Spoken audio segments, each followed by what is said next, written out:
Aftershow for St. Augustine's Confessions. We're joined today by Jim Wetzel. Jim, you're chair of the philosophy department at Villanova, is that right?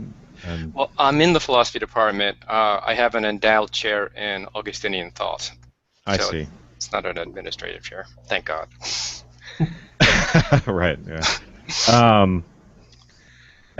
Jim, yeah, just if you want to give us a little more of your background and tell us how you became involved with this after show, and then we can get introductions from the others who are on. Well, the involvement actually was through a friend of mine, Miles Hollingworth, who's a great writer on Augustine. He's living in Italy these days. My interest in Augustine goes way back to when I was an undergraduate. Partly I read the Confessions in the Pine Coffin translation, was greatly annoyed by it. Didn't really understand why this graded in the canon of Western greats, and out of sheer stubbornness, I stuck with it, and Augustine more or less got his hooks in me. And because I've always been interested in the problematic relationship between religion and philosophical thought, he became a natural companion for me over the years.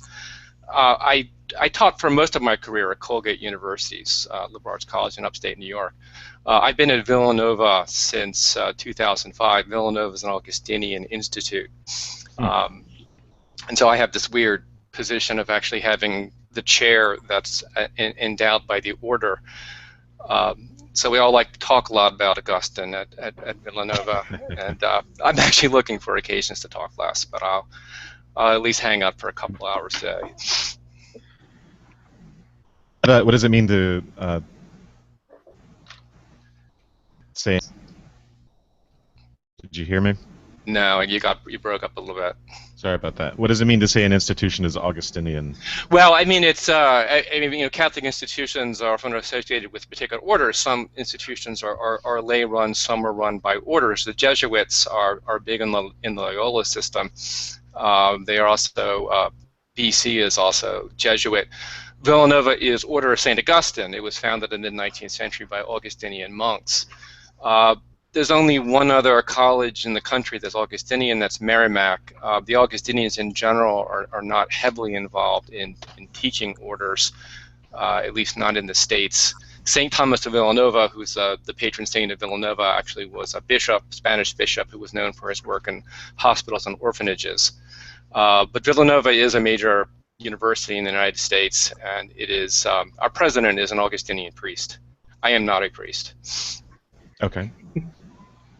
All right. So should we have everyone else briefly introduce themselves? I will start, and I'll just so I'm Wes Alwyn, obviously with the podcast. It's part of the technical difficulties today. I cannot get my webcam to work. So I'm just going to be on audio. Hopefully Danny Lobel will be joining us soon. But can I just get brief introductions from everyone else? Sure. I can start if you like. Sure. Sure. I'm a Moog. I'm a philosophy student. There's Danny. Great. I'm a philosophy. Hi, Danny. What's happening? I've finally been allowed in. That's good. I'm just having people introduce themselves real quick, and then I'll turn it over to you. The promised land. Go ahead, Amog. Sure. I'm Amog, and I'm a undergrad at the University of Toronto studying philosophy. Great. Scott?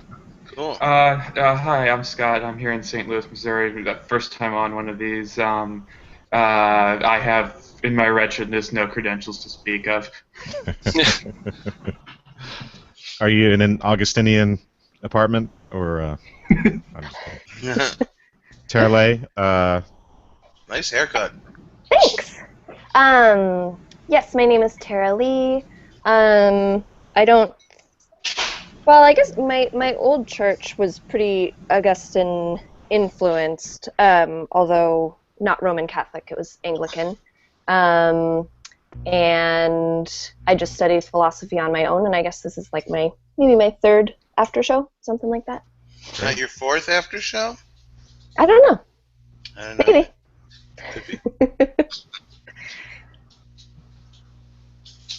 All right, Danny, I'm gonna turn it over to Oh, you. I'm Danny LaBelle. I've been hosting these after shows. I'm a comedian. I'm into philosophy. I host a podcast called Modern Day Philosophers, where comedians talk philosophy. I'm a fan of the Partially Examined Life, and I think you have something new to plug, don't you? Or is that oh yeah, well, as of October 1st, I'll be doing a show with CBS called The Mostly Bull Market, where comedians try to predict financial advice. With no credentials. I'd go with that. I'm sure that's going to make a lot of people wealthy. Yeah. if my finances are any indicator, I would say no. But the fact that it got a big laugh from everybody is good. Just so it makes me excited. Augustine, let's jump into it. What do you think? I found him really interesting. I think much more than I expected to. I thought my kind of knowledge of philosophy is massive. There's sort of Plato and Socrates and the Greeks, and then massive gap, and then Descartes, and then it was good to plug. It was good to plug that medieval philosophy gap when Augustine was certainly. Can I ask why you didn't think he'd be fascinating? It was more prejudice than anything. It was about, when sort of like, there's a sort of, when we do sort of the intellectual history of that period, sort of, the way it's sort of told to us is that, there are all these fuddy-duddy religious people who had basically sort of like God-centric metaphysics, and we shouldn't read them because Descartes' more important, basically. But obviously that's wrong.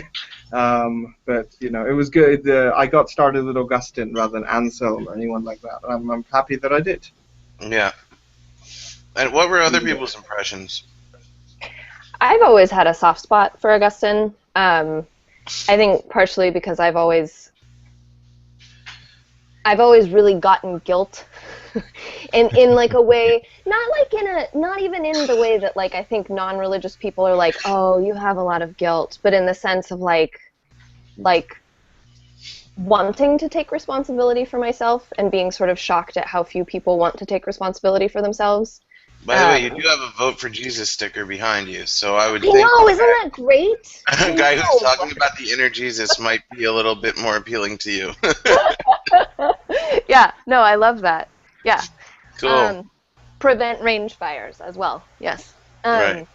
But yeah, I've always had a soft spot for him. I think also because I have sort of a perverse, like whatever the current cultural trend is, I just sort of like fighting with people about it. And so since secularism is definitely sort of the dominant thing in the Pacific Northwest, I just sort of like to, drives me even further towards the religious side. You're a counterculture girl, that's Yes. It is like a counterculture. It's interesting because I've talked about this before on my Modern Day Philosophers podcast about how like counterculture used to kind of be like rejecting religion, rejecting God, and now that's become so like mainstream that like counterculture now is kind of being like, let me check out this God stuff, It's like it's flipped in that way. And it depends a lot like what sort of subcultures of America you're in. Like I can imagine that I've spent a little bit of time in the Midwest and the South, and whenever I go there I find myself expressing myself like being way more secular and way more like questioning of religion, and then I get around secular people and I'm like, I don't know about you guys. So I've always had a soft spot for Augustine just because of that. I can relate to that being cool. We got one surprisingly pleasant, one that knew that she would like it and had a soft spot. Anybody in the other camp? I don't know about another camp. I will just say that I think a sentiment that was kind of echoed on the proper podcast. I was quite surprised with how modern and how relatable much of it sounded. Yeah, me too. Actually, I found like a lot of it really kind of spoke to me. Well, let's start with you. What specifically did you feel was very relatable? Oh, me? Yeah, Scott. Sorry. So just generically, I kind of expected it to sound a lot more of, kind of arcane, kind of like the pear tree kind of stuff that no one would really, relate to now. I expected it to, most of the examples to be kind of in that vein and not, whereas a lot of it really focused on kind of what people really do feel is what they miss the mark on today, and Christian language for it, particularly around sex, of course, and. Well, the guys talked a lot in the podcast about like motivation. Like if Augustine questioned people's motivation. Are you doing this for the right reason? Is it selfish? Is it godly? Are you trying to be like God? That kind of stuff kind of spoke to me. Like thinking about what really motivates a person, what their intentions really are. It's something I think about a lot with people. Like you can have somebody do one action, but it could be the same. Two people could do the same action, but with completely opposite intention, and you don't know, and that's dictated by your inner morality, right? Now he kind of grappled with whether or not you're doing it for the sake of God. Am I right, Wes? Or I see you're jumping on there. Whether he was doing it for the sake of God. Well, yeah. I mean, there are points in the text where he's so I can't think of a specific example right now. Where he's you got to go back to his stuff on memory. so there's always the danger of vanity sort of creeping in, right? Even when you think you're doing something for a for the right reason. The question is, so you see frequent places in the text where he's sort of invoking God as the reason for everything, and of course there's always the danger of losing sight of that fundamental foundation. But Jim, maybe you can say something about that. The invocation of God. It always surprises me that anyone would find that of much content, and I include Augustine in that camp. And actually, I don't think he appeals to God as an ultimate explanatory principle. He would love to be literal about God, but how well do we understand really what the nature of being is in and of itself? So I don't think the appeals to God for him are revelation in the sense of information. He really writes with the awareness that in the deepest way he's still learning the meaning of his own words. And God is really that sense that he always has something more to learn.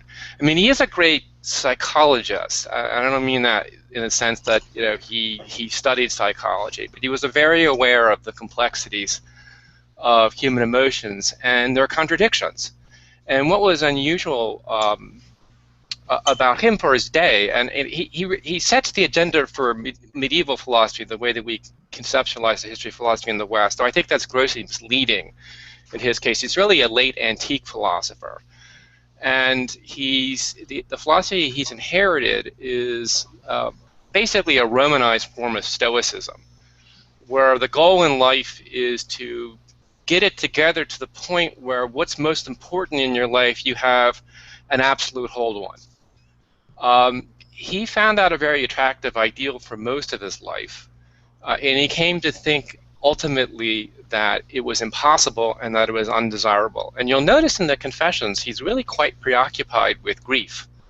And actually, this came out in some of the podcasts, which I really, by the way, like. But I didn't listen I didn't get a chance to listen to all 4 hours. But what I did hear, I really found really quite fascinating.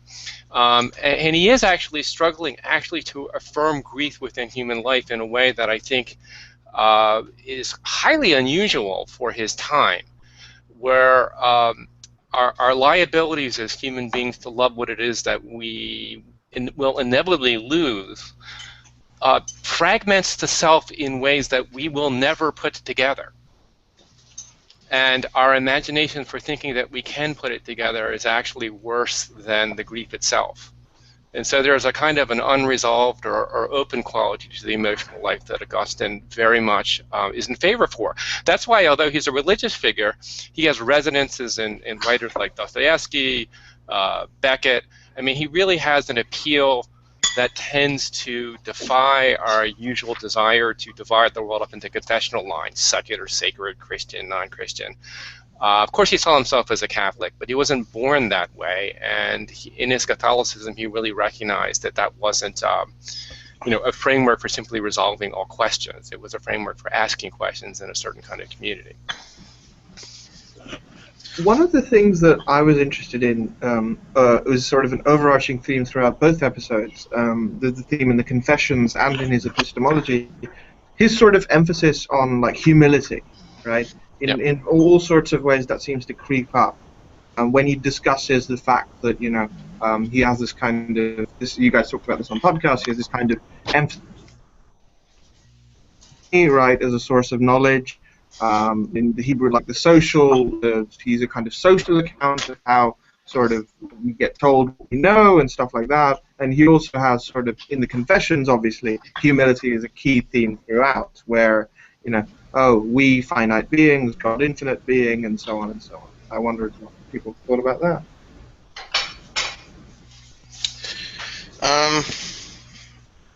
I don't have much to add to that, but I will talk to, if it's okay, unless somebody else wants to answer that. Does anyone want to answer that? I mean, I do have, I actually think it's an important theme, and the temptation is to think that humility for Augustine is just an add-on to philosophy. Like, do philosophy without worrying too much about humility, but when you're trying to communicate it, be nice and open about it. I actually think it goes really to the nature of philosophy itself. I mean, we have this idea of reasoning often where we make sense of things on our own, and then we vie with other people to sort of hold on to what it is we've tried to make sense of. Augustine's model, and it explains something about why he's so fascinated with Scripture, is he's trying to understand an intelligence that he believes is much greater than his own. That requires a kind of openness or receptivity that I think goes along with humility. So, I mean, when he says that he says that about his relationship to the Platonists, that they have a lot of intuitions and insights that are profound, but the cultivation of humility as a virtue is not foremost, and that doesn't make them less intelligent, but it does mean that the way that they're going to use their intelligence is going to be much more limited than if they had taken the virtue of humility seriously. Well, I want to talk, Jay, what you were talking about a little earlier about Augustine was the attachment, how it makes no sense that humans attach themselves to things that they'll ultimately lose. Because that's like an idea that I can relate to in my own life. Right. Because I have dogs, but I also have a tortoise. And the dogs are much more affectionate, obviously, than the tortoise. I don't think I'm shocking anyone when I tell you it's easier to get attached to dogs than a tortoise. But the tortoise is going to outlive the dogs, probably, by about 4 times their lifespan at least. And sometimes I wonder, like, maybe I should stop being attached to these dogs. Maybe I should really just do everything I can to just attach myself to the tortoise. Because it just makes more rational, logical sense than, setting myself up for massive heartbreak. I'm you know, I always see it as like planting little emotional mines in your life. Like a dog's lifespan is what, between 10 to 16 years. So either in 10 or in 5 or 6 years from now, I have planted an emotional mine in my life that is going to explode, and it's going to be horrible, and it's completely illogical and irrational that I would set myself up for grief in that way. But a little bit to what Jay was touching on, Augustine saying, we will never understand that, right? You can't understand why we do that when we create. What was the word you used, Jay? We create what to deal with it? You said it so well. Jay? It's Jim. Oh, I'm I'm sorry. sorry, Jim. I'm sorry. I was waiting. I didn't want to interrupt Jay. I missed the introduction. I thought I'd be very rude and a lack of humility if I did. By the way, can I be reintroduced to Jim since I missed his intro? Hi, Dan. I'm Jim. I teach at Villanova. What you're saying is very profound, and of course, when you think of it, I have dogs too. I also have 2 children. I mean, I've never had a sense of my own mortality as profound as is the day that my first child, my daughter, was born. Now, look, I'm not an avenger or superhero. I'm not thrilled with the thought of my own death either. But there's something actually more palpable in your experience when you start having attachments that you realize that they're going to take a chunk with you when they go, right? And Augustine's very much aware of the temptation to try to hedge your bets. Mm-hmm. And I think actually this has a lot to do with his thinking about sexuality. We can get into. He's a mess on this, but he's an interesting mess. Right. I mean, unreflectively, we tend to think of life as a quest to make something partial whole. That's what our appetites tell us. If we don't pay any attention whatsoever to the body, it's eventually going to signal some needs. Hey, you're hungry, you're sleepy, you got to move, you're sore, you got to move forward. If we think that form of desire, which Augustine would have understood as concupiscence, and the Greeks would have referred to it as appetite, is really the fundamental form of desire, we're going to think of knowledge as satisfying an appetite for information. And Augustine thinks that's actually profoundly wrong. The part of us that knows is the part of us that's willing to see without an agenda of having to consume, without having to make it part of ourselves. This is what we learn in relationships of love. I'm not sure. I'll put this out there for you guys. Whether or not we could live in a world where we never had any liability to suffering or difficulty or loss, and would we know what love means? I mean, I really think this is the way that Augustine's obsessed with the Genesis story, and I think this in many ways with the Genesis story mythologically sets up. You can stay in Eden, and what you have to forego is knowledge. Or you can have knowledge, but at that point your life is really caught up in the possibilities of loss in the way that it really wasn't before. And this, I think, is quite relatable. I think it's really at the center of human experience. And one of the ways we try to cope with it is, we have images of ways of loving that make us seem more invulnerable. On the podcast, you guys were talking very interestingly about the pear tree episode. Well, by the way, it's symbolic. I mean, the stuff about getting all worked up about stealing a piece of fruit is ridiculous, unless you realize that it's really an image of the forbidden fruit. By the time Augustine gets through his agonized analysis of it, he really comes to, I think, the most profound admission that really what he wants to love, he wants to be able to love with the way that he assumes God loves, without any possibility of loss. But the only way for a human being to love without possibility of loss is to love nothing. And that, my friends, is the definition of sin. To love nothing is the definition of sin? to love nothing for the sake of a self that will never experience loss or fragmentation. That's the involution of selfhood that he associates as behind sin, and has its roots finally, not just, he says it has its roots partially in pride, but I think more profoundly it has its roots in fear. What about loving God, though? Isn't considering God is infinite, there's no possibility of loss there, right? Or is it that we can't access God because he's outside of space and time? Is the loss the inability to truly get to know him? Well, I think if you just follow sort of this, at least the surface logic of the theological language, Augustine believes almost as an axiom that God doesn't suffer violence. And so insofar as God loves, insofar if you're beloved by God, you'll never be lost. Because the losing would actually interject violence upon God. But then in order really to understand that, you'd have to understand how it is that God loves. And Augustine's only image of that is through the incarnate God, who he really insists in the Confessions and elsewhere had real emotions, real grief, real difficulty, real anxiety, real pain, real suffering, and real death. So our imagination for power, I think from Augustine's point of view, is really childlike when it comes to love God. That doesn't mean we don't have the imperative to love God, although actually it's an imperative that's within us. It's not something that somebody gives from the outside. But it's also not like a special, like, well, my normal laws aren't working. I think I'm going to try love of God and see how that works. There's no kind of love that isn't, for Augustine, a nascent love of God.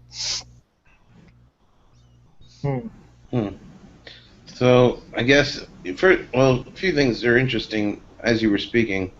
And I'm sorry, I'll let you go first. Go ahead. Am I saying this right? M-O? M-O, yeah, that's right. It's just that there's a tiny comment about what Jim said about knowledge. So it's interesting that Augustine comments on different moral attitudes to the same thing, right? So when we see knowledge as a property, as something to accumulate or to possess or something like that, then it's wrong. But if we see knowledge as a means to the infinite or something like that, then it might be more useful in that sense. Or is that because there's sort of like different presumptions of what a person is, right?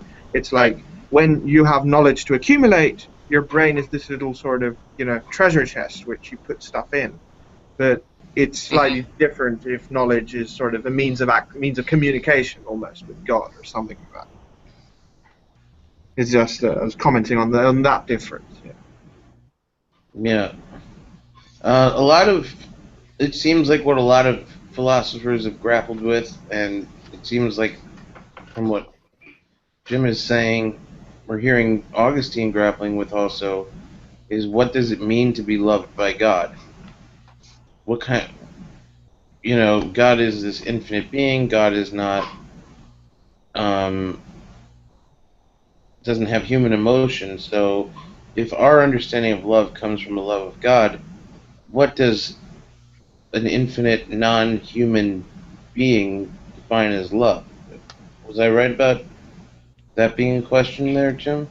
Yeah, and actually, and I think the question, what does it mean by to be loved by God, isn't very far from the question, what does it mean to exist?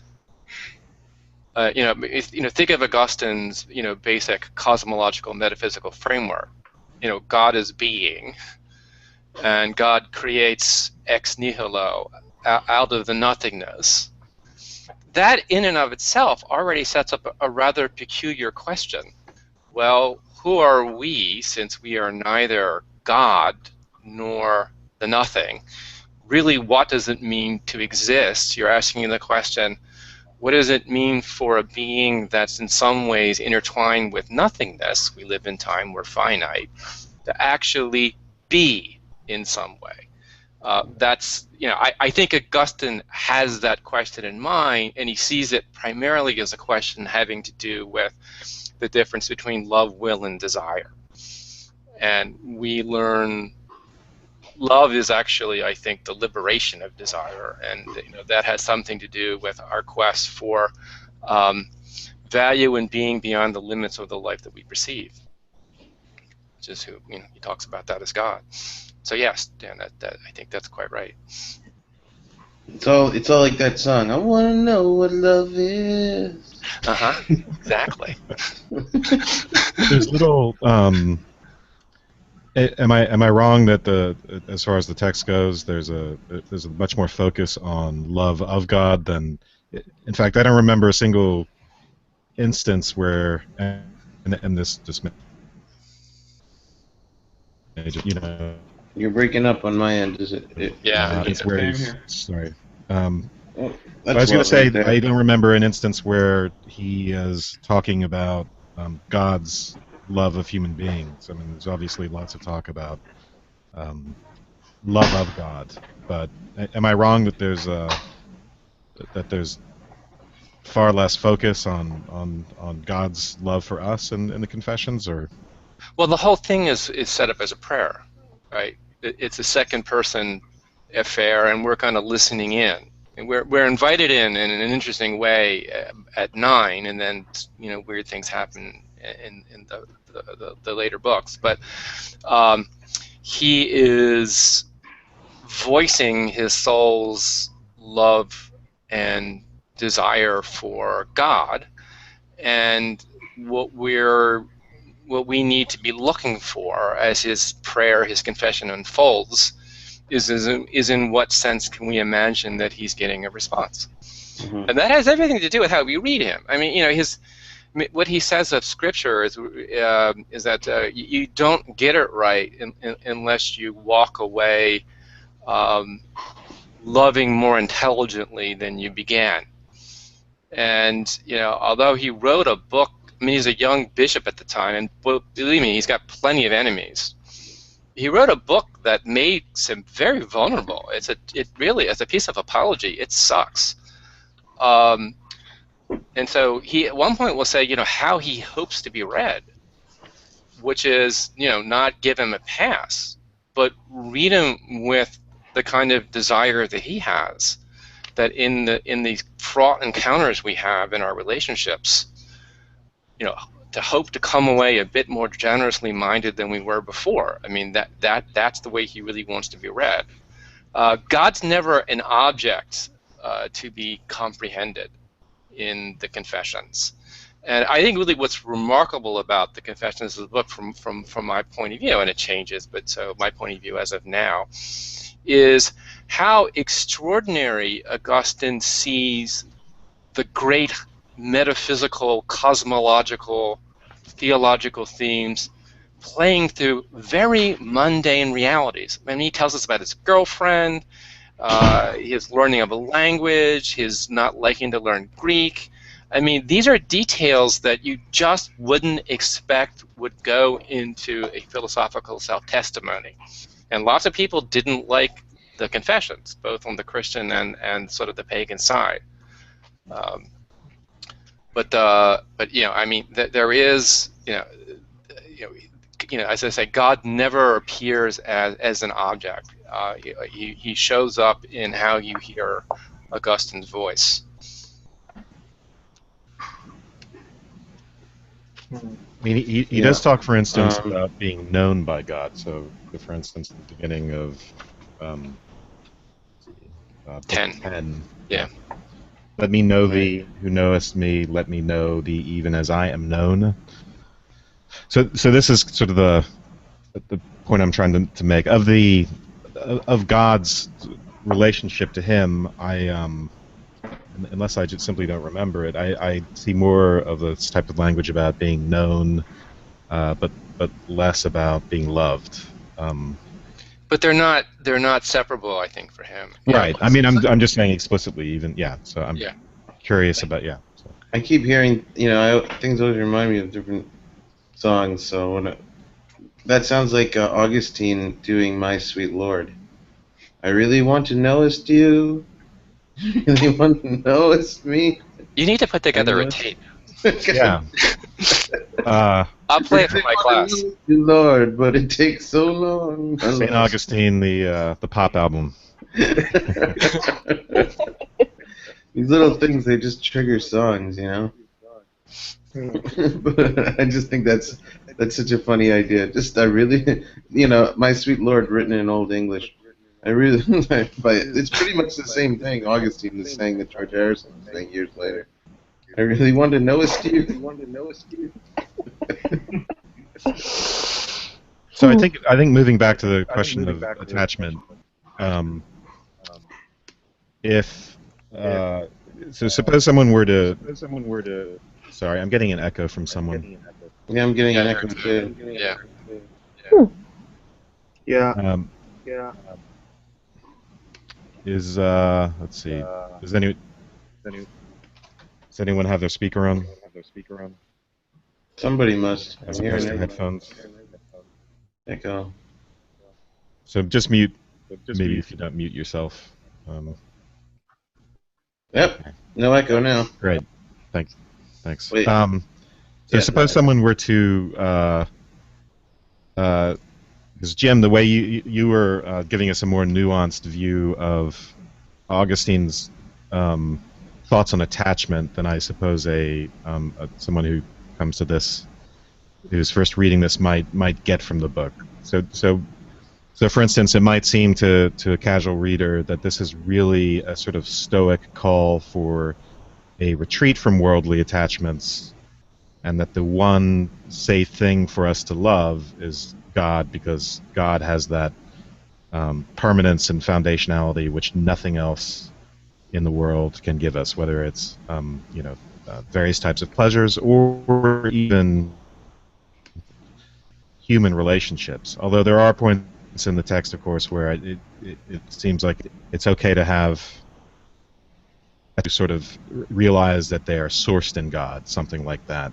But there's a lot in the book that seems where he seems very worried about any sort of worldly pleasure and the way in which it can distract us from God. So is he as stoic as he seems to be, or is something else going on? Well, I mean, the Stoic strategy is a kind of this worldly otherworldliness, where you're not rejecting the world, but you're identifying it in such a way that your sense of self remains undamaged, untorn apart. I mean, he certainly will use the language that there's no security ultimately except with God, but he doesn't play that out, I think, in a Stoic way. I mean, I think the short answer to the question is there are some experiences of grief that are simply not to be transcended, and the Confessions is remarkable for the amount of times it really focuses on the experience of grief, and they're very different. I think the ones that come immediately to mind for me are the scene in book 4 where he grieves for a friend that he never names, and actually he's very hard on himself. That's actually failed grief.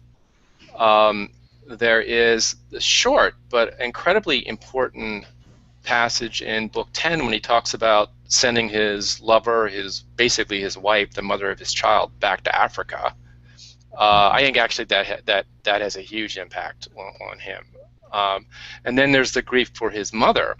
Now, I mean, he's going to say that the life that we have now isn't ultimate, but he's going to insist that doesn't make it important. And I think there's some things about it that are irreducible, irreducibly good. I won't go on great length, but that scene with his mother, yeah, I mean, he knows that she's with the Eternal. Actually, they had a trip to the Eternal before she died, so he mourns for her anyway. Does that mean that he's less faithful to God? No, not at all, actually. It means that he recognizes that the conjunction of human and divine, even in its most intimate way, doesn't overwhelm and simply turn the human into something that's eternal. So this is where I think his Christianity is really important, not as a series of dogma that he applies when he's puzzled about things, but as a reminder that the symbol that his tradition picks for intimacy between human and divine is not of a supernatural humanity. Actually, he says in the latest work, one of his latest works, is God's choosing Jesus as his adopted son is not because Jesus' humanity is any better or different than anyone else's. So there is, as I said before, early in the introductory comments, what's really remarkable about him, and I think what makes him really interesting to modern psychologists and postmodern psychologists, he's just not going to insist on the integrity of the self. That's not realistic. We don't live that way, and actually, insofar as we're unity, that's something that God knows from God's point of view that we can't know in this life. I wanted to go back. I think we should definitely discuss integrity more, but just to the mourning of his friend in book 4. So now I'm looking at chapter 8, section 13. So, for instance, the conclusion he draws about that seems to be sort of anti-grief. So I'm quoting here: "For the first, grief had pierced so easily and so deep only because I had spilt out my soul upon the sand, in loving a mortal man as if he were never to die. At any rate, the comfort I found in other friends and the pleasure I had with them in the things of earth did much to repair and remake me. And it was all one huge fable, one long lie, and by its adulterous caressing, my soul, which lay itching in my ears, was utterly corrupted. For my folly did not die whenever one of my friends died." So this idea of having spilt his soul upon sand, as if it sounds here as if he regrets the attachment, and that he would like to he would actually like to avoid grief. But am I wrong that he, Jim? It sounds like you're saying that he's not simply trying to give us with God some sort of or a retreat from worldly attachments, insurance against grief. That grief is inevitable, but somehow it's going to be transformed by a relationship with God. Is that? Well, before sort of dragging God into this too quickly, I think what he's dealing with in that episode is profoundly painful to him, and the grieving.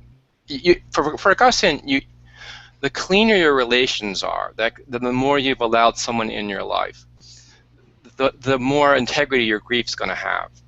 It's not going to be mixed up with other kinds of things. Basically, it's not going to be mixed up with guilt. One of the things he says in book 4 that's really important is that he says there's something natural in the soul, that if we're shown love, something in us wants to love back.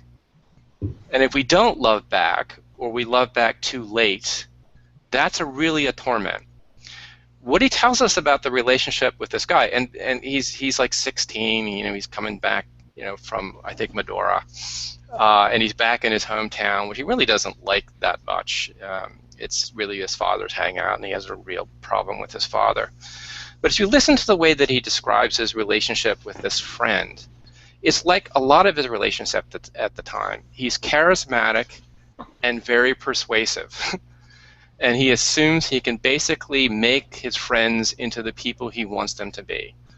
At the time, he considers himself, he's a Manichae at the time, he's not a Catholic. And he's very smart. And he wants company in the way that he sees the world. And so he convinces this guy basically to sort of agree with him pretty much about everything. And the guy falls sick, and his family baptizes him. And when he wakes back up, Augustine starts making fun of the baptism. And the guy looks at him kind of in horror and saying, if you want us to continue to be friends, you got to stop it. And Augustine at that point, this is what he's describing, his younger self, just assumes that, look, when the guy's feeling a little bit better, he'll just bring them back into line. So here's Augustine's problem. How do you mourn somebody who basically you have spent most of the relationship turning into an image of yourself? And this is actually a person, the one evidence that we have that the person really loved Augustine is actually the rebuke that he gave of Augustine. It's like that's when his own voice comes out. So Augustine's actually really struggling with the idea that most of his relationships are theatrical. That is, they have to do with how he stages the people around him rather than how they really are. And this is why he will just run, how does he finally get away from this grief? He just changes the scenery. And the changed scenery, goes to Carthage, is more diverting, but it really doesn't help him. So the grief becomes something actually that it's offering him a truth, but his worry is, his worry is, I think, the way a lot of, sometimes people worry about this. His worry has been so locked up in himself that he really hasn't noticed other people, or he doesn't notice them until they're gone, or they're no longer reachable to him, and then it's too late. That's actually what he's describing there. And what he says about God is, in Book 4, is God was too much of a fiction for him, for God to be more consoling than the friend that he had lost. And actually this is important. Augustine's really aware that, honestly, there's no way around it. Our views of God are fictional. They all are fictional. It's just that some fictions serve better than others at certain points in our life. And in this one, he had nothing really to return to. He had he can use this language of, God's eternal and never loses what God loved, but his understanding of what power would have that sort of enjoyment is too corrupted really to help him in this situation. So he's not trying to get beyond grief there. He's actually trying to understand it. He says that at this point his life had become a great question, a magno quaestio. And he takes that question into everything that follows in the Confessions. Magna quaestio is a much cooler way of saying Greek question. First of all. Yeah, it's interesting, like, everybody's idea of God being almost fictional, is that the word you used? Yeah.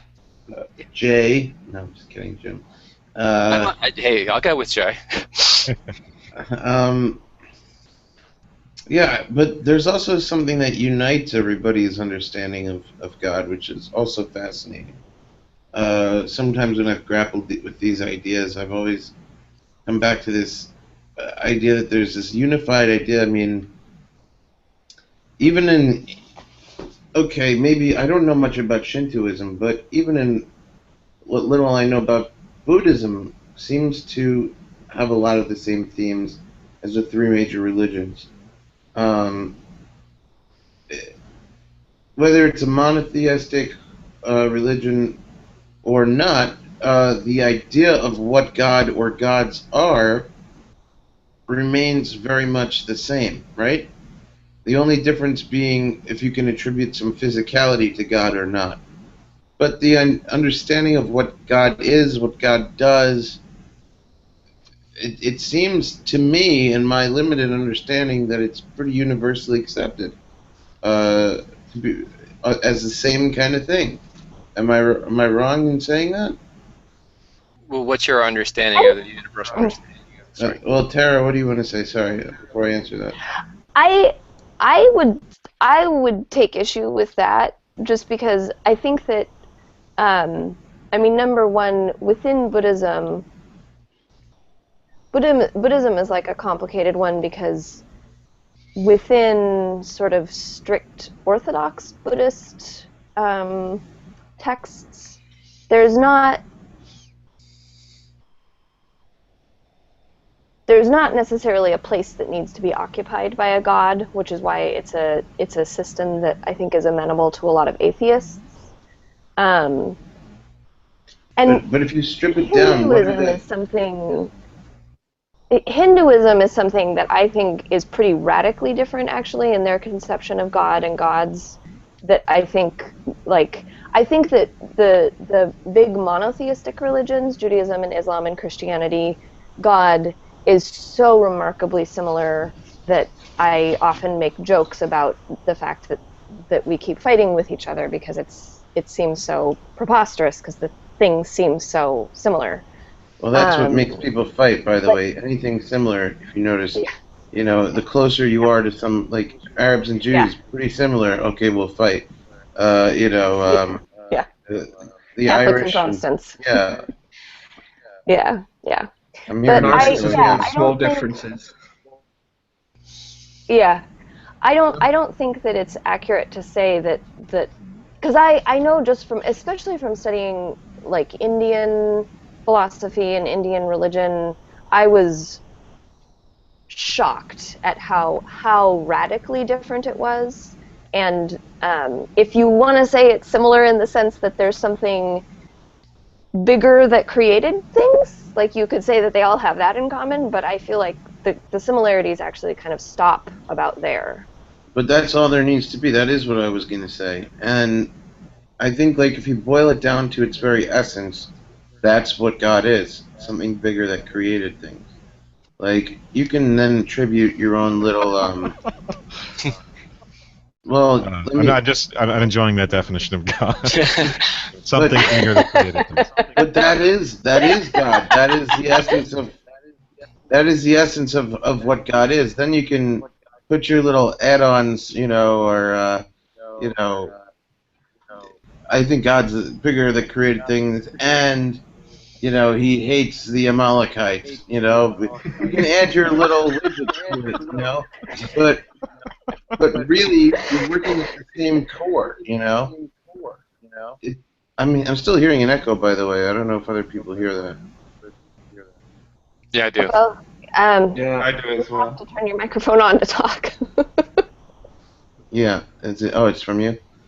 But the essence, the core understanding that the whole universe seems to have the God is to relate to this big invisibility, sometimes represented by a statue, but still the statue isn't the God. It's still this big invisible force that created. It's a big invisible creator. That's God.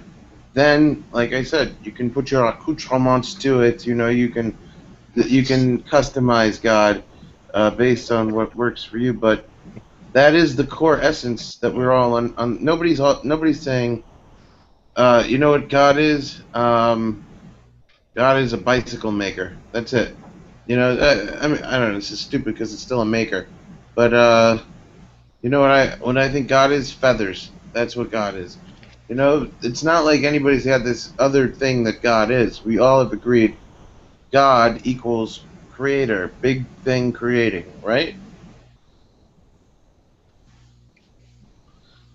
I mean, not if you're some kind of pantheist, right? I mean, I'm not that familiar with pantheism, but I don't know if you want to say something like, oh, it's just a metaphor for like the totality of things that exist in the world. Then, I mean, in some sense, he's the creator, right? Because he is everything. But I mean, creator seems to imply that there was one time where there was this creator guy, and then there's a time after that where there's this thing that he created. And if you identify God with everything, those two times just collapse into one. So, yeah. Right. Yeah, I feel like the question of intentionality is really important. Like, not all religions throughout human history have agreed about not all have had exactly a creator the way that the monotheistic religions conceive of a creator. Because that's like the watchmaker, in that older, it's like a large intelligence that is intentionally going about making something. That's definitely not something that you find universally in religions. I feel like, especially in like older, more like localized shamanistic religions, like they don't. There was probably something which mushed some stuff together at some point, but I feel like the conceptions are so different that I often I sort of like recoil at even using the term God to talk about all of them, because I feel like we cast everything that we look at in the light of the Judeo-Christian sort of conception of God when we start using that word. And I feel like some of them are so radically different that it doesn't really hold up very well. I don't remember why we started talking about this, though. What did this have to do with Augustine? I think it was relating to Jim was talking about how all types of God were fictions, and then Danny was riffing on that. I think. Oh yes, okay, yes. Well, I mean, and Augustine actually at the beginning of the Confessions has a really unsettled notion of God, right? I mean, the soul is made to, well, I mean, praise God, though I think that word is going to be misleading in this context. Gary Wills translates laudare, the Latin for praise, as appraise. Our soul is basically built to understand the good that's beyond conception, but there's never any harmony between who we are and what we're judging.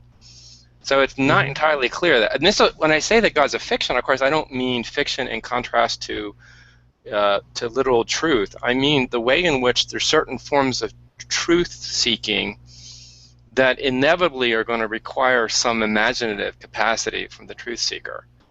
And Augustine is relating to a creator God. Dan, I do like your definition, though, of a big thing that creates things and hates the Amalekites. I'll try that at some point.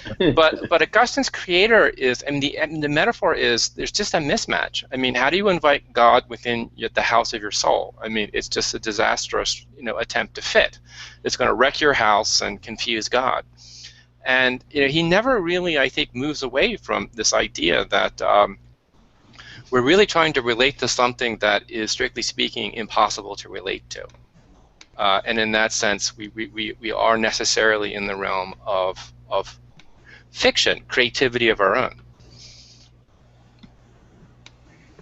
That's an interesting move, because this sort of relates back to what we were saying about Stoicism. Augustine seems to sort of make a kind of, you think that he's going to make some kind of Stoic move when he says, oh, we have to kind of chase the infinite or something like that. But then he sort of returns to the world, it seems like, in what James is saying, is that no, it's that, oh, well, all our worldly concerns are finite, we have to attune ourselves to some kind of infinite. But then again, our capacity to visualize the infinite and to access God in that way is also limited. So we're stuck with the world again. I don't know if that's completely wrong, but if that does seem like an interesting move. And actually, I'm sorry. Go ahead. That's Augustine's connection with Platonism is largely through Plotinus. And for Plotinus, the divine is not a creator. And as far as salvation goes, there's nowhere to go from the world. The world's not different. There's not another place that's just more immaterial. I mean, the natural world is the manifestation, paradoxical, of the absolute. So, particularly in the Confessions, I think Augustine's more in the mood to see the eternity of his finite life, rather than waiting for some sort of grand historical resolution, which for someone like a Platonist would be misguided to think of in any case. It seems, something like. Sorry, go ahead. Go ahead. Okay. No, it's just I was just completely thinking about how to think about what Jim said in the context of what I see. It's something like you see the infinite in fleeting moments, or something, some sort of horrible slogan like that. It's not that you retreat from the world and look at the infinite. You see the infinite and finite finitude itself, or something like that. So I was going to say, though, there are lots of occasions where Augustine says things which would open up him to the sort of Nietzschean critique of being anti-world and anti-life. So, for instance, in Book 4, Chapter 12, if material things please you, then praise God for them, but turn back your love upon him who made them, lest in the things that please you, you displease him. If souls please you, then love them in God, because they are mutable in themselves, but in him firmly established. You seek happiness of life in the land of death, and it is not there. This idea, and that whole idea of, this the pleasure-seeking being a sort of land of death is recurring. So again, for instance, in Book 6, at the end of chapter 11. These things went through my mind, and the wind blew one way and then another, and tossed my heart this way and that. Time was passing, and I delayed to turn to the Lord. From day to day I postponed life in you, but I did not postpone the death that daily I was dying in myself. I was in love with the idea of happiness, yet I feared it where it was, and fled away from it in my search for it. The plain truth is that I thought I should be impossibly miserable if I had to forgo the embraces of a woman, and I did not think of your mercy as a healing medicine for that weakness. So the reason why I'm bringing this up is because there's all sorts of strong language that Augustine uses against pleasure, against sexual pleasure, and then the question is why, and I think there's a sort of Blame the Catholic sustained Church. argument in the Confessions for that, and ultimately the answer is integrity. So the answer is about being scattered to the winds versus being a unified self. So for instance, in Book 10, Chapter 29, for by continence we are collected and bound up into unity within ourselves, whereas we have been scattered abroad in multiplicity. The scattering abroad in multiplicity is when we are focused upon worldly pleasures. So that to me is an interesting and really profound argument because you might think, and I think especially today, contemporary readers will be less sympathetic to what seemed like aversion to the body, to pleasure, aversion to worldliness. It seems like there's a real argument here. I blame it all on the Catholic Church. I really do. I think it's just they all grappled with this idea for so many years of whether or not you can enjoy sex. What about this argument about and Jim can maybe correct that or give it more nuance if I'm not right about. But what I take as the argument about the unity of the self, in the sense in which our love of something permanent, our love of God, is ultimately necessary for that, as opposed to a love strictly being stuck with attachments to ephemeral things that pass away. Is that argument not convincing in some sense? That's an argument that you're trying to get some understanding of why he has some antipathy towards sexual attachments, because that would be love for the ephemeral. Yeah, and pleasure in general. It's not just sexual attachments, but he runs through a whole list of pleasures, including circus games and. Well, it's true, and I have to admit I find it a bit tedious, that list of temptations. The sexual stuff I think is really deep for him, and and he certainly didn't work it out, and I think it ends up as a bit of a mess. I mean, I guess I would qualify that as I don't feel like really in a position of having really unpack the deep mystery of sexuality. I feel like I know any better than he does how it all works, because he's struggling with the complexity of human attachments and the way sexuality can be as much an attempt at intimacy that's really more theatrical than not, and that causing a great deal of pain and confusion. But let me see, just some really. Let me throw a couple of ideas out, not at any great length, and we can kind of talk about what we want to talk about. First of all, you have to realize that the ideal of philosophy for the ancient world isn't teaching philosophy at university, right? It's really a therapeutic model. And the therapy is basically the world sucks and it's going to screw you up, and you really need a training so that you actually can live with some kind of integrity, decency, and insight in this world. And honestly, most of what ordinary life consists of isn't going to help you.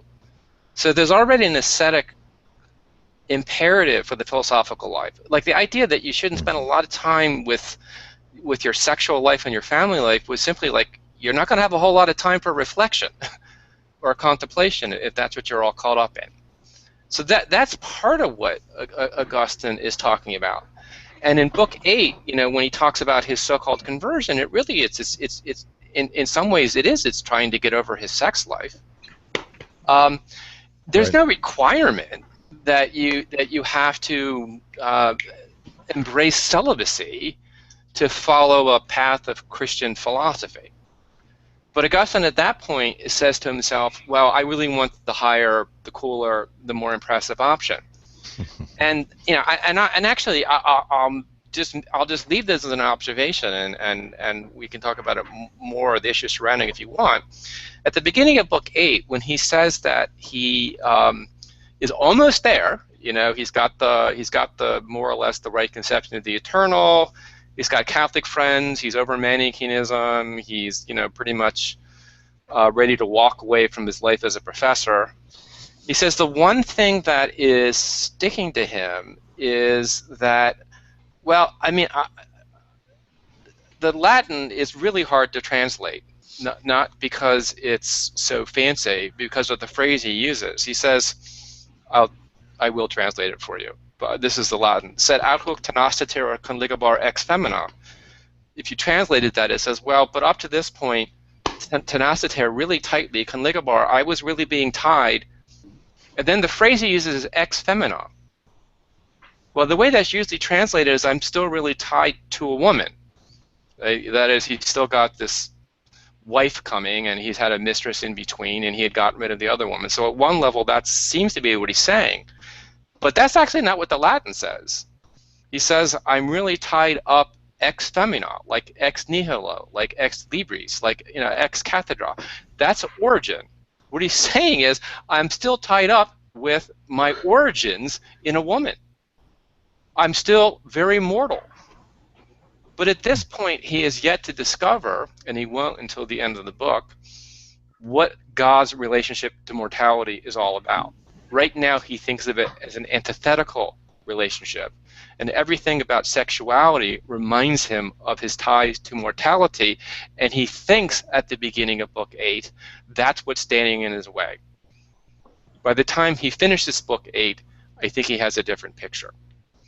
But that sexuality, yes, it's an antipathy toward the body in the sense that the body is this partial thing always needing to be fed and cared for that eventually dies no matter how much you take care of it. That seems to be an obstacle to understanding something eternal, right? But that's actually, I think, not where. So the idea that you then just go for something eternal and leave the temporal behind is, in human life, practically speaking, only a negative ideal.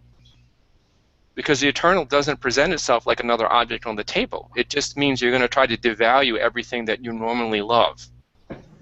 Augustine came to think of that. It's like the whole tortoise-dog question that Dan started us out on. It's like, don't not love your dogs because your tortoise lasts longer, right? Do we love our kids because if you knew ahead of time that one of your kids was going to live 10 years, the other one's going to live 50?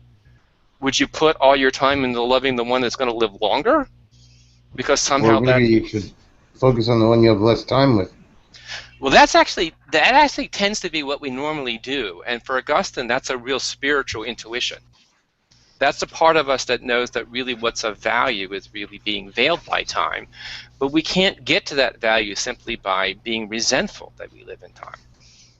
It seems like, though, for him, we have to again transform those attachments. So it's not just the body attachments, the sexual and bodily pleasure, that's dangerous. It's attachments to souls as well. You know, again, if souls please you, then love them in God because they are immutable in themselves, Right. but in Him firmly established. And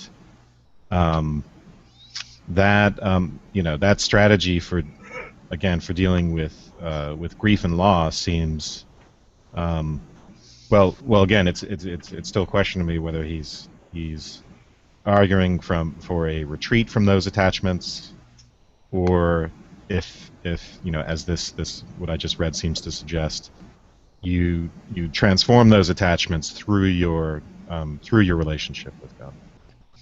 No, I think that's right. But like say in the arena of sexuality, the transformation he's talking about, I mean, to put it really kind of concisely, is moving from having partners which are objects of appetite to moving to having a partner which is really an object of contemplation. So, and the problem with, look, it's not like appetites aren't bad, they're just blind, right? So an object of appetite could always allows for substitution. So he sends his wife to Africa, and she really was a wife for him. And he says to himself, this is just about lust. So he picks up with another woman, which must have been, frankly, hell in the household. He's got his 13-year-old son, his mother, and he's let the mother of his son go back to Africa, and he brings another woman into the household. I mean, that I wouldn't have wanted to be in that household. But really what he comes to understand is, look, as we move to this transformation, we actually start seeing people, not simply seeing them as substitutable means for gratifying our sense of wholeness, or rather unreflected sense of wholeness. At the same time, you see people for what they are. You see their beauty. You're also going to be reminded that this is not a position of control. So you are opening yourself up to liability, to vulnerability, to loss. But this is where the faith comes in. I mean, love of God, as I've been trying to say, is really not love of a peculiar kind of object. It's becoming to understand the part that's in you that has the courage to see things as they are, which has primarily to do with their beauty, but it also has to do with understanding that their beauty in an arena where you can't simply fix things and turn them into objects of use and appetite. No, sorry, go ahead. No, I mean, but I think that's his real struggle when it comes to women, and I think that why I think he's so screwed up in that case is that he really firmly distrusts his attachments to women. They overwhelm him. He finds it easier, I think, relating to men because, frankly, he's able to vie and outdo them on professional terms. With women, no. I mean, there's just something more basic about truth that they convey to him, and honestly, it freaks him out. So this sort of whole thing about seeing the kind of loving God in the right kind of way is really means you don't want to love God, you want to love beauty or the infinite or something like that. And we talked about transformation of attachments. Is it that you reorient yourself with respect to people, like you change your attitude towards things, right? You don't treat people as means to an end. I don't want to say you treat people as ends in themselves, as that makes it sound a bit Kantian, but yeah. As souls, I guess, might be a better way to say it, right? As sort of beautiful souls or something like that, as infinite souls. Or yes, I mean, what does it mean to say see? Jim, you were saying this love of God is related to seeing things as they actually are, and I wonder what that means exactly. Is it to see them? Is it to see people as ensouled? Or I also thought, as Amog did in sort of Kantian terms, is it to see people as having their own autonomous subjectivities and respecting that as ends in themselves as opposed to means to gratification? What is it that we are seeing? more accurately or more honestly? I mean, that question to me is sort of the philosophical struggle. But I think seeing people as different is really at the heart of that. And as not replaceable substitutes for our appetitive, okay. We're individuated expressions of the divine. And so when God becomes Jesus, it's not some kind of like Kant thought, some sort of universal principle of humanity that gets exemplified in Jesus. No, actually, it was this particular person. He lived, he died, he's gone. And if you want to understand, like, well, boy, it would have been more effective if you had sort of gone more universal in that. Well, I mean, here I think in really understanding and coming to see, the differences around you, loving one person well actually helps you to love other people well, and there is really a sense in which it doesn't get caught up in too narrow a vision. But yeah, I mean, we were talking before about notions of God and whether they're the same and whether they're different. That's a hard one. I mean, I do tend to think there's two pulls within the psyche for fulfillment. One is more impersonal, and one is more interpersonal. Augustine tended to translate the impersonal stuff into the interpersonal stuff. That's why his conception of logic of knowledge is so tied up with the conception of love. Love for him is actually a way of seeing. It's a way of seeing things that simply haven't been turned into some kind of private possession that ultimately feeds a self that's an illusion. I mean, we don't exist other than in our relationships to being. So trying to sort of turn those relationships into something that are possessible and controllable is ultimately self-defeating. It's very intriguing because it seems that you have to, like, whenever we traditionally think about like dualism, right? So there's immaterial soul and material body. We think about some kind of some sort of variation on being able to access a transcendent realm. Yeah. He seems to sort of invert that in a certain kind of way, where our material practices, the way we go about our lives, can allow us to access the soul through our sort of, I don't want to say our sort of mode of being in the world.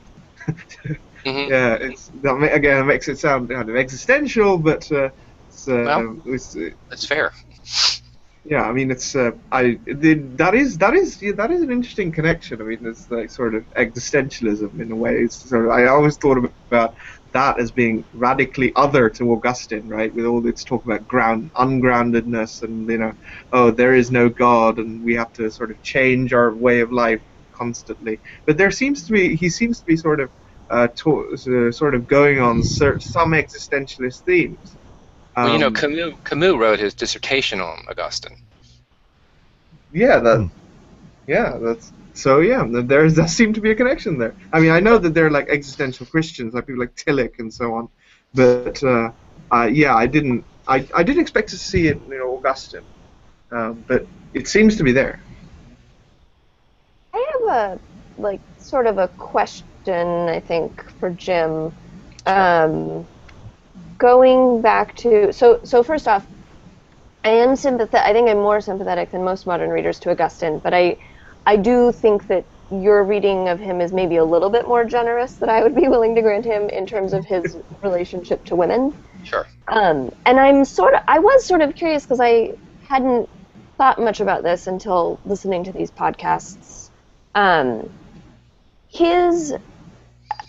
know within feminist circles, especially within Christianity, there's a lot of concern over Augustine, and I've always sort of understood him as being, he sort of was a turning point in the attitude towards women within the church. That's been the understanding I've sort of encountered. But I was suddenly curious about what the sort of situation was in terms of women. I know a little bit about women in the Roman Empire, but like what his I want to say like angst, like in like the German sense, like this really deep, almost terror at women and what women do to, like his need for sex is clearly disturbing, really disturbing to him, and what it does to him and the need that it meets is quite disturbing to him. But that seems to have really touched a chord in the world that he was in and in the Roman Catholic Church. And I was kind of wondering, do you know anything about what was going on historically that that he did touch such a chord, or that he did contribute so much? I would say that he contributed to a really anti-woman culture within the church. I think that the misogyny has been a great theme within, I mean, great in the sense of big, not in the sense of good. A great theme within the Western tradition of religion and philosophy, and Augustine is certainly part of the story. And it is important that we not give overly generous readings of this tradition so that we become blind to the way that misogyny has actually distorted its capacity to, well, its conception of reasoning itself. And Augustine, I think, in some ways had the misfortune of being insanely influential. And so everything that he worked out, which he wouldn't necessarily have wanted to be dogma, gets magnified in importance. As far as, you know, his misogyny goes, and he has it. And I think if we're going to like look for really sins to be offended by in the Confessions, well, it sure as hell's not the pair. But sending his partner away in the way that he did, and the way that he describes it, and what he does afterwards, I mean, honestly, what an asshole, right? So Africa is beautiful. Let's give him that. I mean, there's so much unbelievable wildlife. The sights are breathtaking. Back to you, Jim. Well, I mean, she actually, I think, she actually shows up in his confession as the figure of continentia, and not some sort of like ridiculous vision of being free from sexuality, but she represents a kind of integrity that for him that isn't defined against having children, loving others, putting yourself out there, and the way he describes it, it's like Adam losing his Eve, and actually he absolutely uses a Genesis image, although this time the parting is a wounding, where in Genesis, nobody's harmed by it. Now, as far as, I guess, one answer to your question, one response to your question is, we would do well to take very seriously where his struggles with sexuality and gender are clearly not resolved. Now, as far as how he influences doctrine, he's very insistent on the notion that there is no difference when it comes to the image of God between male and female. Yay, that's good. Okay, but here's the other part. First of all, he goes out of his way to, I think, give a very distorted reading of Genesis 1, I think it's 1:27, where God created the human beings in God's image, male and female, he created them. If you were reading this without a prejudice, you'd say, oh, woo, the image of God is both male and female. Augustine's like, no. It sort of changed the subject once the male and female are introduced. He still has the idea, and it's dismally, I think, pervasive, that although human beings, male and female, are equally in the image of God, men are more naturally oriented towards the eternal, sapientia, wisdom. Women are more tied to knowledge of changeable things. Now, that has fueled a lot of stupidity. politically and philosophically, historically. What's interesting is Augustine actually, ironically, spends most of his genius finding God in the very thing that he is ambivalent about. Right? Because you can say, look, I don't know if I'd hold him up as sort of an ideal. He's certainly not a feminist. He wouldn't be able to even conceive of that notion. And the way that women, his wife, his mother, play into the Confessions is problematic. But also, I don't think you can understand the Confessions apart from that struggle. And I think he wrings both a blessing and a curse from the way that he has tried to understand his relationship to the women in his life. But he's a big source. I mean, he's continued. He follows that tradition. I mean, what I always found very problematic about the church teaching is the idea of the male priesthood. What is it about having a penis that makes you particularly geared towards mediating the sacred? Mm-hmm.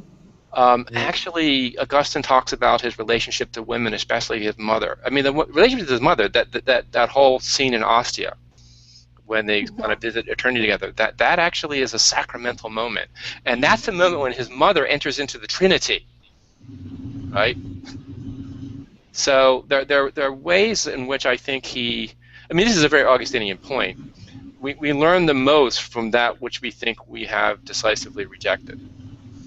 Yeah. And that's actually very true in his relationship to women in this tie ex femina that he's been struggling with. Wasn't that like an important part of the Divine Comedy?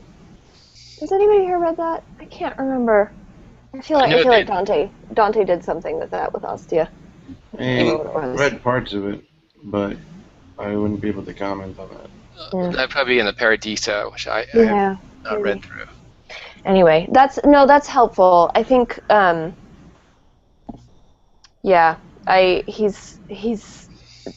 he's an interesting character. That is an interesting point, though. You're right that you couldn't understand the Confessions apart from his relationships to women. That is definitely true. And so it remains interesting to me. I'm sorry, were you? I think all I was going to say was just, I think you're right that, and I had this thought before that maybe part of the problem for Augustine which is, I think you touched on this, he may or may not have wanted to have been turned into the dogma of the church itself. Like he really was adopted after that and by the church, and that's not necessarily something that was super helpful. But go ahead. I mean, I would just, regarding your question, it remains interesting to me, or rather, it remains an open question to me whether there's a true, contempt for women, or if he has this kind of hatred of, women causing him to sin in some sense, of the woman being in a path to either sin or damnation, or. I think that's true. I think he, like a lot of religious people, though, he strikes me as somebody who, if you were to say that to him, hey, is it women or is it the way that women lead you to sin? His official answer would be, oh, it's the sin, it's definitely the sin. But in practice, he comes off as very hateful of women, and I feel like you can say officially, I hate the sin, but yeah, right, yeah. And so Mr. Jim, I'm sorry, I forgot the point about men more oriented toward these more eternal things, women more oriented toward these more temporal things. That was the interesting point that seemed to be the first thing that kind of stepped out of something that I didn't think could be understood simply in that vein of, he's got a sin problem, basically, that interpretation. Now, I think that ultimately, so at that time, let's get real here, that's true just because the women, weren't getting the education, right? So, you're generally not thinking about these things if you haven't been, aren't reading a bunch of books. Although there's some natural tendency in humans probably to think about these things, But I mean, the books are kind of a stimulant for that, perhaps. Yeah. Well, I think too, one of the things that I didn't read the Confessions. I'd read like excerpts of it and listened to the podcast, and I was sort of curious about whether did he have just one son? Is that all the kids he had? Yeah, Adeodatus, Okay. and he died when the boy died when he was 16. Oh. And does Augustine seem to have been attached to him at all? Oh yeah, tremendously so. Okay. Interesting. Huh. Okay. In fact, when she goes back to Africa, she leaves Adeodatus in the care of his father. Oh, okay. And that's when he takes a mistress. Yes. Because that seemed like really good timing. You gotta do what you gotta do, I guess. Yeah. Well, Takes a mistress while he's waiting to get married, too. Yeah. Yeah. Right. Yeah. Oh. Huh. Interesting. I think one of the things about the whole "are women" sort of means to, in the sense of, oh, are they just sort of objects with, are they simply sort of these vessels which allow us to sin versus, conceiving of them as independent human beings? Even if the whole thing we were talking about, do you hate women or do you just hate what they make you do?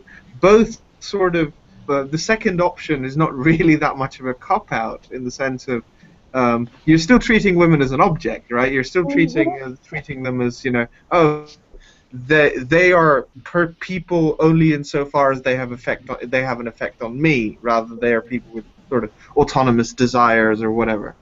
Yeah. That's a good point. But I think Augustine has definitely given me a different perspective on Augustine, even though I was sort of pleasantly surprised. One of the things that I was sort of confused about, which I might want to ask Jim about the whole question of being, right? I mean, I've talked about existentialism before, and I don't want to get too much into the technicalities of someone who's not the subject of this discussion, but the thing about God being defined as being. That you were talking about slightly earlier. I wonder if you could expand on that slightly, because I found that very interesting. I can expand on it slightly, and just I can give you sort of the basic idea. We'll take it. I mean, Augustine's its philosophical picture is ontological. It has to do with the logic of being. And there are two primary categories for talking about reality. This is very different than Plotinus, his inspiration from Platonism. God is being in its perfection, no change. This is good that is always been, always will be, always is, perfect. Creation ex nihilo is one expression of the freedom of divine generativity. It's not like the idea is that being doesn't fill a need in creating beings. So you've basically got two marbles to play with here: being and nothingness. Now the alternative, and it's very mind-blowing, and I won't go into detail, and I can't say I profoundly understand it, is like for someone like Plotinus, reality and being aren't the same thing. They're not antithetical. Being is real, but reality is not exhausted by being.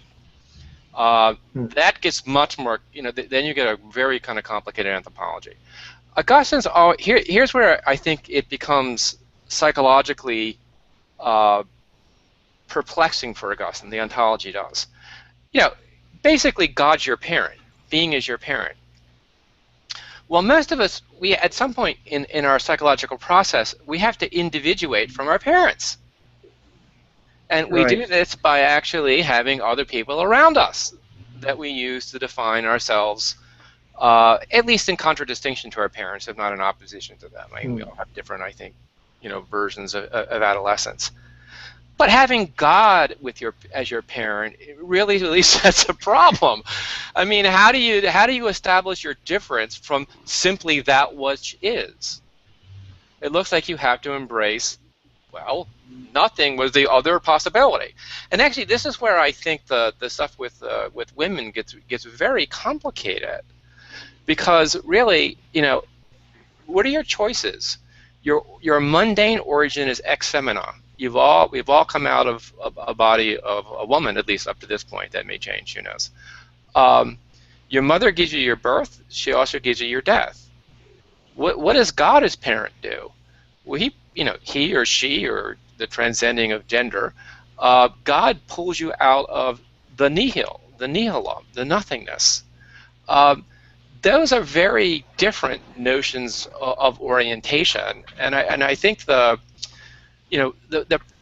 thinking of God as being, and the only alternative God is nothing. You're going to define a form of becoming that's perpetually trying to resolve itself into what it cannot possibly be, which is perfection or nothingness. And so a lot of Augustine's psychological language is actually trying to work out the complex inheritance the soul has as being the child of God. I mean, that's absolutely fascinating in so many ways. The discussion of being and nothing and becoming is virtually identical to that found about I don't know, about 1,000 years later in Hegel's Science of Logic. For one, and obviously the reference that the existentialist who I was going to bring up, who also had a lot of medieval influences, was Heidegger. And he talked about... He read a lot of Augustine and wrote about Augustine stuff on time. Right. I mean, Duns Scotus is, I think, more his cup of tea, but in the case of our discussion of being right now, I mean, I won't name drop too much, but in our discussion of being right now, I think the relevant bit is to sort of talk about what does it mean to be is the relevant, or what is the relevant question that Heidegger asks, right? And in this case, I think your answer is something like God, I guess, in some way. Whenever something is, it takes a part in God, right? Or I'm not take apart. Is a mode off, or what has some kind of relationship to God. God is the kind of universal genus of being. Whenever something is, it is part of God. Yeah, I don't want to say part, but you see what I'm getting at. Yes. But the reality, I think, in this sort of broader definition of being, what you called, when Plotinus distinguished between the reality and being, I think what we mean is being is reality in the broader sense. I mean, in the sense of like being is the most general possible thing for some like it's the definition of what all things all entities have. I mean, this is the kind of Heideggerian circle that I'm getting into, but I'm sort of gesturing at what Augustine might have to say about these questions. Yeah. This is it's maybe not a hole that we want to get into right now, but it's certainly one of the most fascinating areas of Augustine for me. Well, and actually, I think it's a big hole, and this is where I think the way that we talk about philosophy in the secular and sacred terms really isn't all that helpful, because the problematic and the problems of ontology really run throughout philosophy, both the theological and the philosophical traditions. And I'll be honest, I mean, I've learned much with Augustine. He's been a great teacher. He will continue to be. He's much smarter than I am. I think this ontological framework is really a black hole. Ultimately, it is going to encourage the view that relationships are illusory, that they need to be resolved into substantives, and that's a problematic view. I mean, that's for sure. I didn't quite understand what you meant by relationships would have to be resolved into substantive. Well, okay, so what is? Well, for Augustine, God. What is not God? Nothing. What's in between? Something that would relate between, would establish a relationship between being and nothingness, becoming. But what is becoming? Well, being or nothingness. So that's what I mean. Is, it looks like the relate. Actually, I think what Augustine is moving towards, and at least in the Confessions, less so in his later works when he's got eschatology more on his mind, is that we really are, he's really this, becoming is a form of being, which means that there's no time is not something that gets resolved. History is not something that gets resolved. Flesh is not something that gets resolved. It is what it is. Right. Now, I'm not saying that, I can't show you. Here's where he sums it all up that way.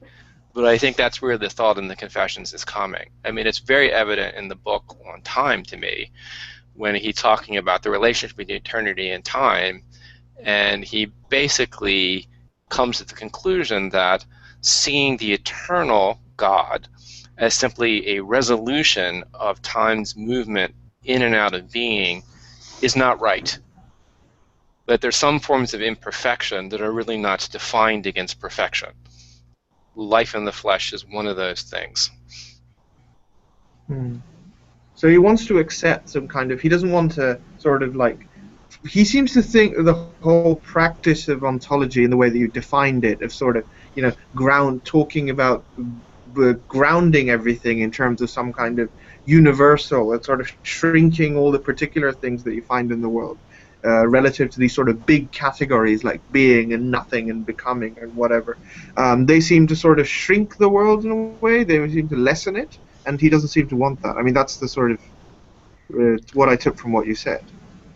Well, I mean, in the sort of the Batinian picture, you've got basically three marbles, hypostases. You have the absolute, which I called reality. You have nous, which I called being, also intelligence, and you have psyche. You have the soul, but not as an individual thing. The soul as a hypothesis, that is something that stands on its own, is the relationship between being and reality. That's for someone like Botinus is like nature. The natural world is not something you escape from. The natural world describes the non-difference between the three aspects of reality: soul, mind, and absolute, and also expresses their distinctness. And then you get into all kind of complexities about what is it you're doing when you're realizing it, when you're realizing yourself, when you're trying to know God, when you're trying to come to self-knowledge. Those are all different paths for Plotinus. With Augustine, the soul's trying to get back to God. But what I'm suggesting is the way he sets that up, and the lean way of doing it is like you're trying to move from something, from nothingness towards being. That's not really something that is resolved. It's not the creation isn't the means to God. The creation is an expression of being itself. It isn't something that needs to be turned into God, right? I mean, and he does struggle with that a lot in his discussion of sin in the Confessions. So when we talk about becoming, and you were talking about this whole thing about becoming the absolute, is the Augustine doesn't want that, because that seems to imply that the world is kind of resolving itself into some kind of perfect unity and sort of going back to God, like God's creations becoming him again. I think he wants to avoid that. I think the irony, the psychological irony that Augustine keeps coming back to, and it has a metaphysical underpinning, is the reason why we're having such a hard time as human beings is that we keep asking or trying to take something we've already been given. Like we keep trying to earn, grab, possess the love of God. Actually, we've already been given it. And so it's so much about the religious life for him is the restlessness that we go through towards accepting who it is we are and who we are to one another. I mean, I can give you one, I think really stunning example, and and this is where you really have to keep in mind his family life. when he struggles in book 8 with, because these two wills, one a will to celibacy, the other a will to no thank you celibacy. The resolution that he gets when he hears the Tola Lege voice, the voice of the child, which is significant, it's the voice of a child, which takes him, encourages him to pick up the book of the apostle and open up and read. And he reads Romans 13 to 14. It's the second part that's important to him. Put on Jesus Christ, your dominum, your master, and make no provision in the flesh for its lusts. And the assumption there is like, oh, God finally gave him the willpower not to have sex. I don't think so, actually, because the trope that he uses to explain his peace of mind is one of illumination. He said a lux securitatis really filled his soul, a light of security, of peace. So there's an illumination there. So what does he know that he doesn't know, that he didn't know before picking up that verse? And I think the answer is, well, you've been struggling with this idea that you think that you need to have the power to relate to other human beings other than through your flesh's desire for completion, that is, other than through your own selfishness, for lack of a better conception, although it's not ultimately a good conception of the self. What he's reminded of is that actually put on Jesus Christ, your master, and we think of power and great will. Actually, I think what he's imagining there is having to take care of God as a child. His wife leaves him with his son. His son grew up in his household. Augustine loved that boy. He already knows what it means to take care of the flesh other than through lust. What the conversion reminds him of is you already know what you're asking to know. Right? You've already been given what you need to be given. Becoming is not an exile from being. It is. That's what I think is really very much he is trying to work out through the Confessions. That idea. And it corresponds with the fact that, look, he did not want to be a priest. He wanted to live a quiet life on his own. When he gets back to Africa, after he only spends, he doesn't like to travel. I don't blame him. I mean, traveling in the ancient world was dangerous and uncomfortable. He only spends about 5 years outside of Africa. I mean, they're big 5 years. They're in Rome and Milan. By the time he comes back to Africa in his early 30s, his mother's dead, his best friend's dead, and he's going to lose his son within a year of being back in Africa, and he already blew it with his wife. He doesn't have an heir. He feels kind of lost. He just wants to find a quiet plot of land in which to live a quiet life. Because of his reputation, he gets drawn into being a priest. And so by the time he's writing the Confessions, he finally knows, he's stuck with the job. And the job is to somehow remind people that their life is the reflection of something divine. Up to this point, he just can't imagine that's going to take the form of caring for people. But then he remembers, and I think this is why he writes the Confessions, that he already knows this knowledge. He can apply it to sort of his life as a priest. Now, I don't mean to say that he's some sort of, that there aren't really horrible things about his life that you're going to be able to find. Right? I mean, but that's actually true for most of us. It's just that there is that struggle to see the mundane as the source of the sacred, and I do mean struggle, because you can find a lot of language where he's like saying, "No, thank you very much, God." Like in Book 11, he's basically saying, "I kind of hate time. I'd rather not have to deal with it." But he's got this idea of like, no, it's a gift too. The very thing that makes it impossible for you to basically close in on yourself is actually a gift, right? Jim, do you think this was a lot of a coping mechanism for him, being that he'd lost everything in his life and he'd screwed up pretty much? He found that he had to cope by finding the good in everything? I think there's a conservative impulse within the psyche, within reasoning. I mean, we're always in some way trying to cope. You're trying to hold on to what it is that you think you have left. And I think that goes along with, and sometimes wars against, the impulse of basically leaving the garden of your conservatism or leaving the security of your sanctuary. And you'll see both those moments represented, sometimes in painful effect within Augustine's work, and certainly in the Confessions.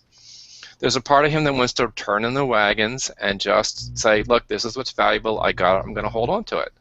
And there's a part of him that says, no, I mean, my soul won't stand it. It's too restless. It's always going to look for the next manifestation of the divine, within the world. And I think you've got both of those things. But yeah, I mean, he is a man who, unlike what he would have understood a philosopher to want, who allowed himself to take in more and more of the grief that would, if you take it in, you're always going to be somewhat at odds with yourself. He starts to actually articulate a theology where he becomes to understand that that's not so bad, or it's difficult, but it would be worse having the kind of integrity that made us insensible to the world around us. I mean, that's basically his critique of philosophy, then that's too much geared towards coping, right? And it kind of goes back to your, his whole, thing with time and everything, kind of goes back to the whole Garden of Eden thing.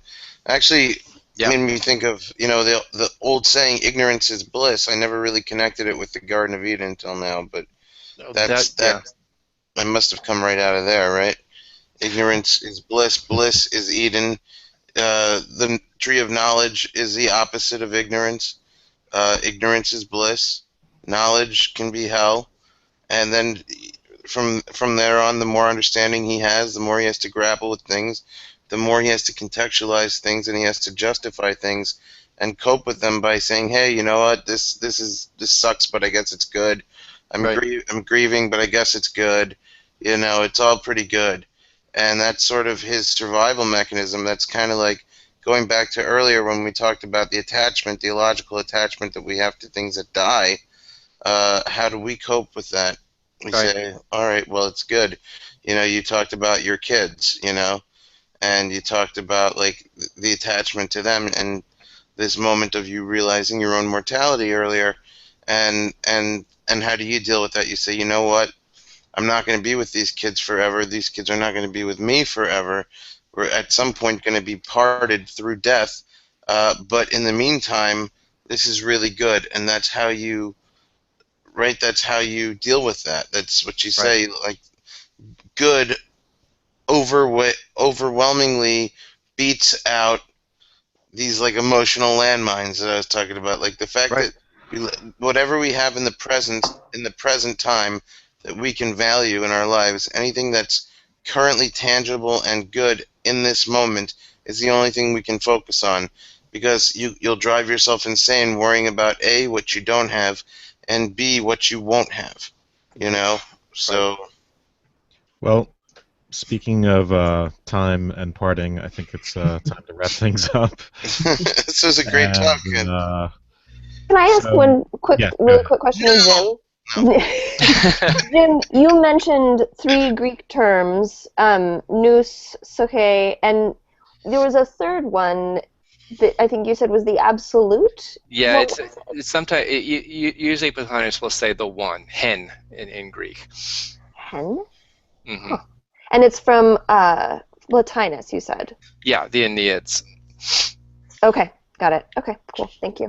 Jim, thank you for your extensive knowledge on everything. I learned a lot here today. Absolutely. Yeah, Jim, Thanks a lot. if people wanted to read, learn more about your thoughts on St. Augustine, I know you've written a few books. Where would they start? I know your most recent book is Parting Knowledge: Essays After Augustine, but there are a few other here. I was wondering where one would start.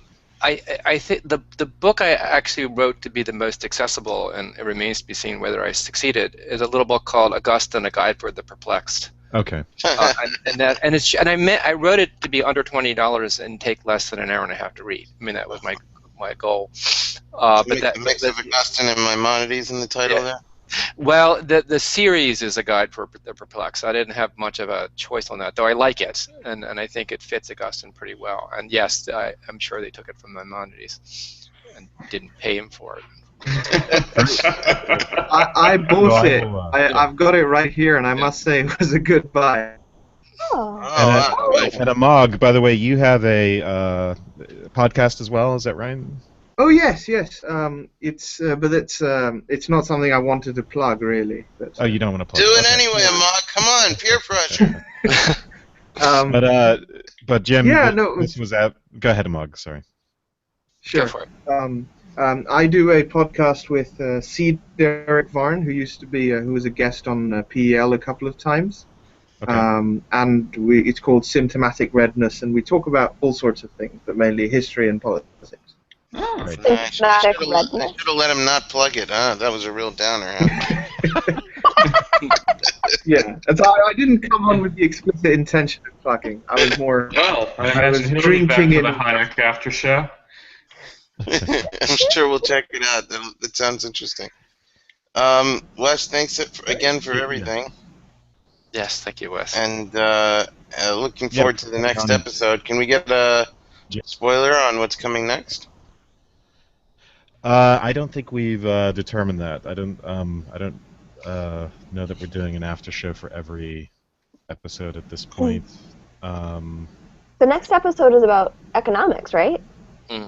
Yes. Cool. That's interesting. Yes. I like It's that. going to be Hayek and Marta Sen. So. I'll have to tune into that for my to prep me for my new podcast, the Mostly Bull. That's Market. right. Yeah. Yeah. So thanks again to everyone, and Jim, your insights were absolutely fascinating. Yeah. Thank you so much for doing this. Unbelievable, Jim. Thank you. Thanks for inviting me, and I'll let my students know about the partially examined life. I think this is really great. Great. Really great. It's a great forum. I will be Thank you very picking up much. a copy of your book, by the way. You got me. Well, thank you. So, Get the sales up to a dozen or so. My mother has most of the copies. very cool. All right, everybody. Have a great week. Thank Thanks. you. See you guys. Thank Bye. you. Bye. Bye-bye. Bye.